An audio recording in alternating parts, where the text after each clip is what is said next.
মা অসুস্থ হলে অসুস্থ হয়ে যায় পুরো পরিবার। সুস্থ থাকুক পৃথিবীর সকল মা।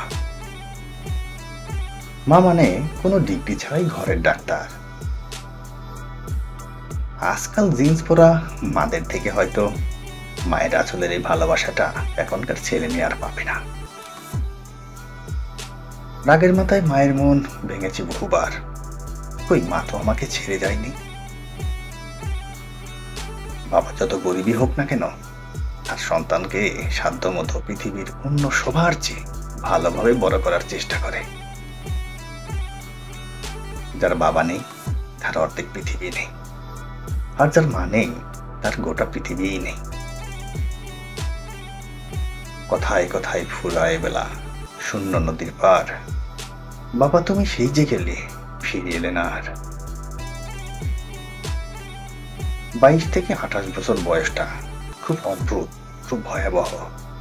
কারণ এই সময় মানুষ সবচেয়ে কাছের মানুষকে হারায়। বাবার টাকা নয়, বাবা থাকাটাই বড় বিষয়। বাজারে যদি মেয়েদের সুখ বিক্রি হতো, তাহলে সুখের ক্রেতা সবার আগে মেয়ের বাবা হতো। এটাই মায়ের ভালোবাসা, শত কষ্টেও আগলে রাখে। ছোটবেলায় ভাবতাম বাবা কেন আমায় এত আদর করে। আজ বড় হয়ে বুঝতে পারছি, কারণ আমি যে একদিন তার বাড়ির মেহমান হব। মায়ের হাতের খাওয়ার স্বাদ কাঁটা চামচে কি আর পাওয়া যায়? আমি আমার বাবাকে নিয়ে অনেক গর্ব করি, কারণ আমার বাবা কোনোদিন অসৎ পথে অন্যের হক মেরে টাকা দিয়ে আমাদের বড় করেনি। ভালোবাসাটা শুধু তাকে ঘিরে। 10 মাস রয়েছিলাম যার শরীর জুড়ে। মায়ের গায়ে একটা গন্ধ থাকে, ঘামে ভেজা হোক বা কোনো সুগন্ধির হোক, নির্দিষ্ট একটা ঘ্রাণ। শুধু সন্তানরাই সে গন্ধ পায়। মা তোমায় অনেক মনে পড়ে। মনে পড়ে ঘুমের সময় তুমি থাকতে পাশে।